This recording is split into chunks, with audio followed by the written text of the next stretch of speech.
It may appear to some of our readers that the exposition we have given of John chapter 3 verse 16 in the chapter on difficulties and objections is a forced and unnatural one, inasmuch as our definition of the term world seems to be out of harmony with the meaning and scope of this word in other passages, where to supply the world of believers, God's elect, as a definition of world would make no sense. Many have said to us, surely world means world. That is, you, me, and everybody. In reply, we would say, we know from experience how difficult it is to set aside the traditions of men and come to a passage which we have heard explained in a certain way scores of times, and study it carefully for ourselves without bias. Nevertheless, this is essential if we would learn the mind of God.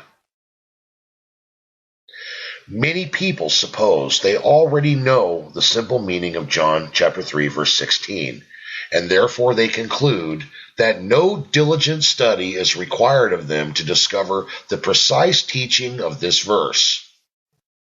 Needless to say, such an attitude shuts out any further light which they otherwise might obtain on the passage. Yet if anyone will take a concordance and read carefully the various passages in which the term world, as a translation of Kosmos, occurs, you will quickly perceive that to ascertain the precise meaning of the word world in any given passage is not nearly so easy as is popularly supposed. The word cosmos and its English equivalent world is not used with a uniform significance in the New Testament. Very far from it. It is used in quite a number of different ways. Below, we will refer to a few passages where this term occurs, suggesting a tentative definition in each case. Cosmos is used of the universe as a whole, Acts chapter 17, verse 24. God that made the world and all things therein, seeing that he is the Lord of heaven and earth. Cosmos is used of the earth, John chapter 13, verse 1, Ephesians chapter 1, verse 4, etc., etc. When Jesus knew that his hour was come, that he should depart out of this world unto the Father, having loved his own which were in the world, he loved them unto the end. Depart out of this world signifies leave this earth. According as he hath chosen us in him before the foundation of the world, this expression signifies before the earth was founded. Compare Job chapter 38, verse 4, etc. Cosmos is used of the world system. John chapter 12, verse 31, etc. Now is the judgment of this world. Now shall the prince of this world be cast out. Compare Matthew chapter 4, verse 8, and 1 John chapter 5, verse 19. Cosmos is used of the whole human race. Romans chapter 3, 19, etc. Now we know that what things soever the law saith, it saith to them who are under the law, that every mouth may be stopped, and all the world may become guilty before God.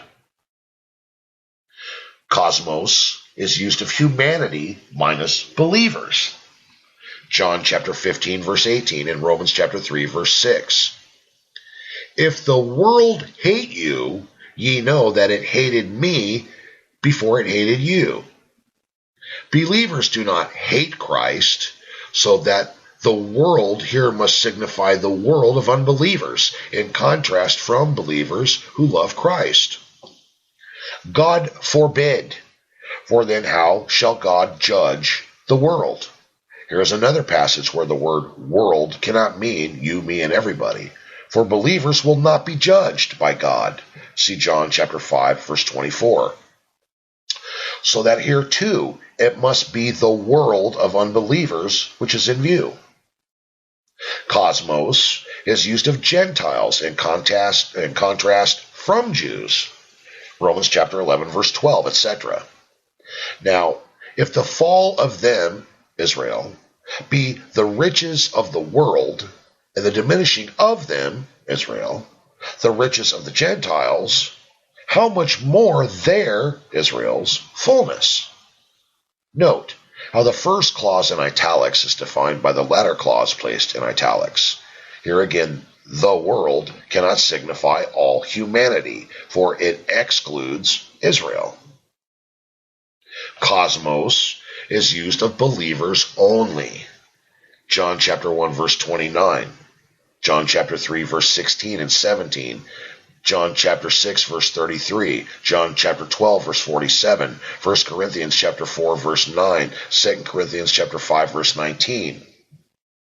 We leave our readers to turn to these passages, asking them to note carefully exactly what is said and predicated of the world in each place.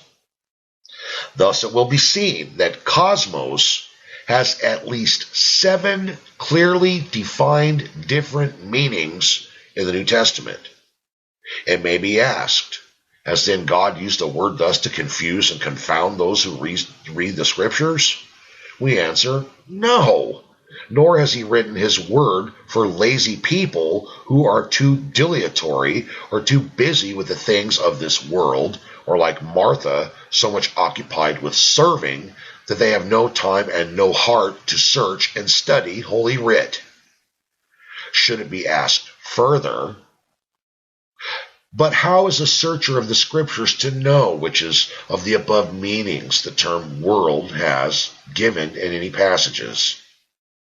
The answer is, this may be ascertained by a careful study of the context, by diligently noting what is predicated of the world in each passage, and by prayer fully consulting other parallel passages to the one being studied.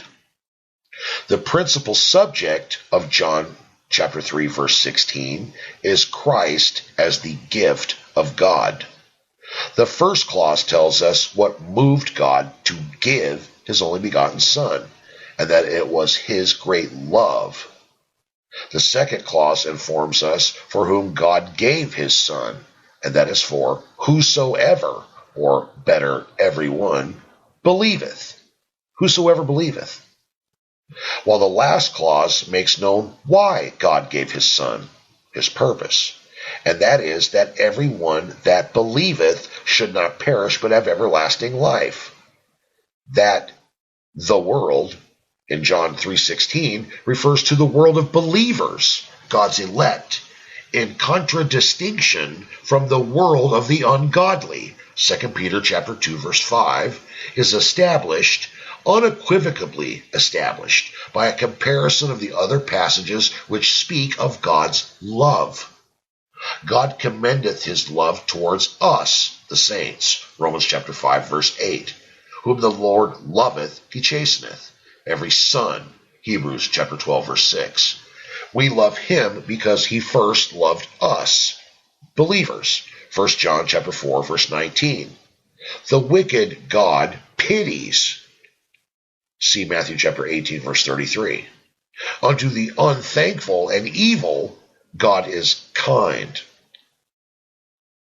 see Luke chapter 6 verse 35. The vessels of wrath he endures with much long suffering, see Romans chapter 9 verse 22. But his own God loves,